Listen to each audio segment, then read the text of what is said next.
Hey everybody, it's me again, Moody Boo, and I'm back with another Perfume House review. This one is obviously Tom Ford. So I have several bottles in my collection, but I'm not going to talk about all of them. I feel like there's some that have been talked about to death. Back here, of course, I have decants. Uh, Noir de Noir, Tobacco Vanille, Amber Absolute, and Cafe Rose.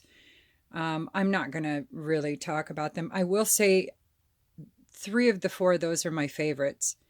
The Amber Absolute, Tobacco Vanille, and Noir de Noir are three of my absolute favorite perfumes. Cafe Rose, not so much. It's a kind of a supposed to be a gourmand kind of a rose. It's a very creamy rose, but it's way too heavy on the rose for me, and I'm not a big rose person unless it's in the background. I was hoping for more of the gourmand notes besides vanilla to come out. So that's all I'm going to say about that. And first, I guess we'll get started. And I'll just start with Lys Fume or Lys Fume. I don't know. Maybe I'm trying to overcomplicate things.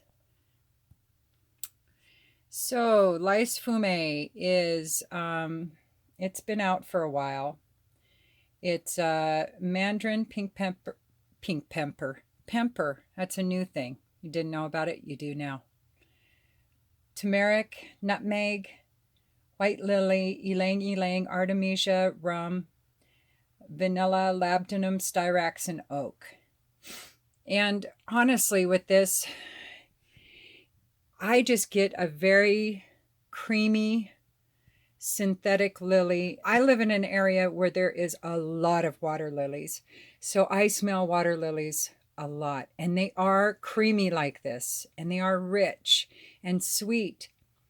But this has a note to it that puts me off and makes it feel more synthetic to me than it should. I'm not sure what it is. If there's just too much of the sweet in there with the ylang ylang and the lily, I don't know, but and the vanilla, but it's just it's too much, and I don't wear this perfume because of it. So anyway, it's a big no for me, but I keep it in my collection because it's part of the family. Moving on. Urban Musk. Now, I have talked about Urban Musk before, but I just want to remind everybody. Now, some people say that it smells barnyardish when you first spray it on. Absolutely, it does.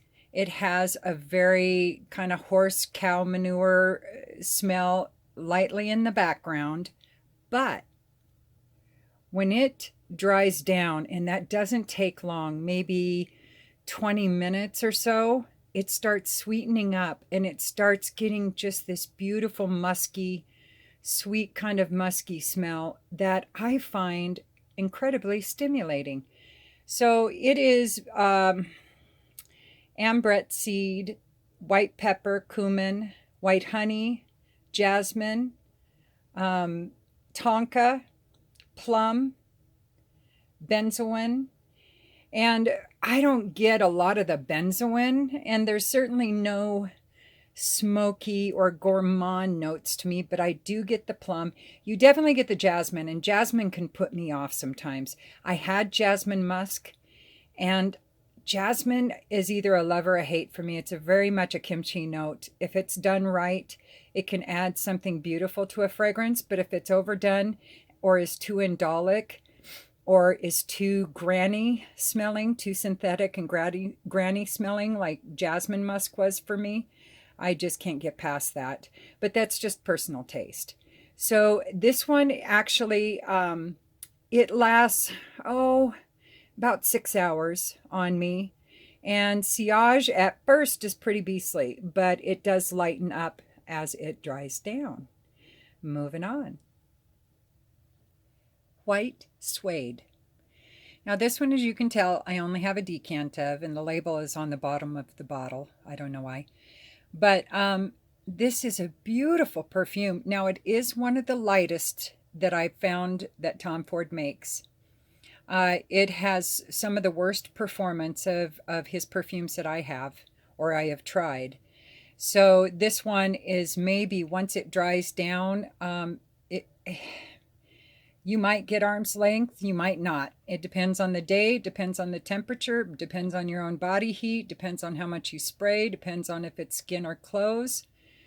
There's a lot of variables in that. So, and then the lasting power though is pretty consistent. It's, 4 to 6 hours, just depending on those former factors.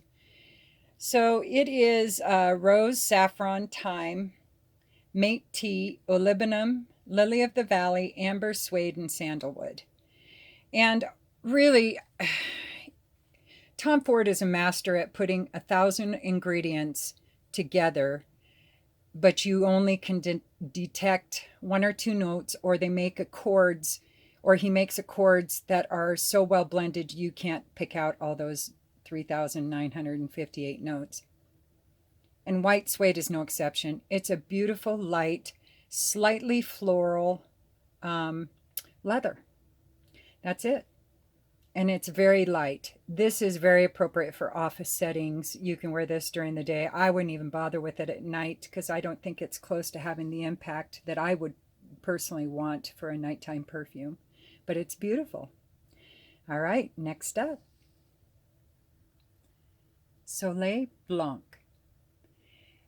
This one I wear pretty exclusively in the summertime when it's hot. I have a decant that I take to the Big Island with me every year. Not that I always wear it every time we're there, but I always make sure I have a bottle with me. It's a beautiful coconutty, almondy, sweet, but light kind of a summer fragrance. And when I tell you what the notes are, it's going to be pretty surprising to you, probably, as it was for me, that it is as light as it is. But this is one where, while reorienting myself with the perfumes, I always spray a little on a piece of paper.